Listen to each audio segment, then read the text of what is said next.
اعوذ باللہ من الشیطان الرجیم، بسم اللہ الرحمن الرحیم۔ سورہ نمبر 5، آیت نمبر 36۔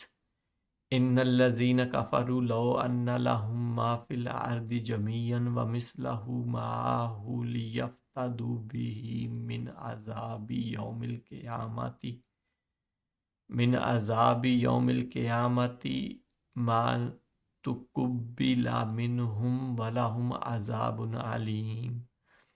یقین مانو کہ کافروں کے لیے اگر وہ سب کچھ ہو جو ساری دنیا میں ہے، بلکہ اس کی مثل اور بھی ہو، اور وہ اس سب کو قیامت کے دن کے عذاب کے بدلے فدیہ میں دینا چاہیں، تو بھی ناممکن ہے کہ ان کا فدیہ قبول کر لیا جائے۔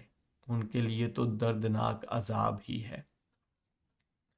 ہمارا قیامت کا ٹاپک چل رہا ہے، میں کافی ڈیٹیل سے مختلف آیات وہ والی کر رہا ہوں، ایک ترتیب سے ایک ٹاپک کے ساتھ۔ ابھی ہم یہ دیکھ رہے ہیں کہ قیامت کے دن اصل میں کیا ہوگا، اللہ پاک کس طرح کا حساب کریں گے، کیا کیا چیزیں کریں گے۔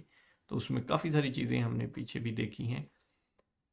یہ آیت ایک لحاظ سے بڑی امپورٹنٹ آیت ہے، اور اس میں اسی کی طرح کی سیم ایگزیکٹ یہی بات ہی دوسری ایک آیت ہے، وہ میں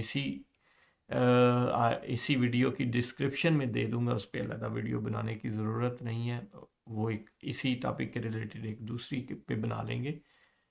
تو یہ اس لحاظ سے اگر اس کو ہم پڑھیں تو یقین مانو کہ کافروں کے لیے اگر وہ سب کچھ ہو جو ساری دنیا میں ہے، بلکہ اس کے مثل اور بھی ہو، اور وہ اس سب کو قیامت کے دن کے عذاب کے بدلے میں دینا چاہیں، تو بھی ناممکن ہے کہ ان کا فدیہ قبول کر لیا جائے۔ بات اتنی لمبی ہے، اینڈ تک ایک ہی وہ بات ہے، لیکن اس بات میں جو اتنی لمبی اسی لیے کی ہے کہ اللہ پاک اتنا زور دے کے ہمیں سمجھا رہا ہے یہ بات کہ دیکھیں ساری دنیا میں، ساری زمین میں جتنا کچھ بھی ہے، یہ کسی ایک انسان کے پاس ہونا تو ناممکن ہے نا۔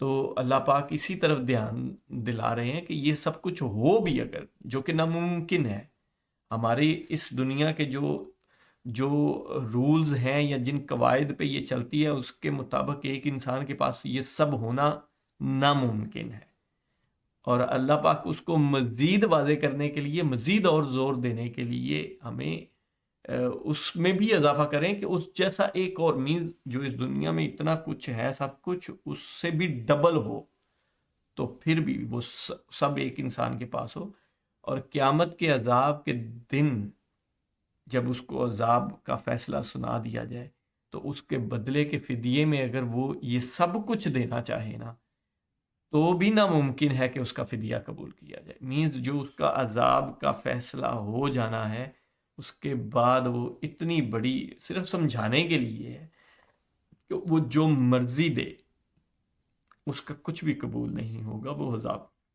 یہ کیوں ہے؟ یہ کیوں کہا جا رہا ہے؟ میں مقصد کیا ہے؟ مقصد یہی ہے کہ زور دیا جا رہا ہے کہ یہ جو ابھی تمہیں ایک موقع زندگی ایک دی گئی ہے نا، اسی میں ہی بہتری کرنی ہے، جو کچھ بھی تم نے کرنا ہے، جو آگے بھیجنا ہے وہ یہیں کرنا ہے۔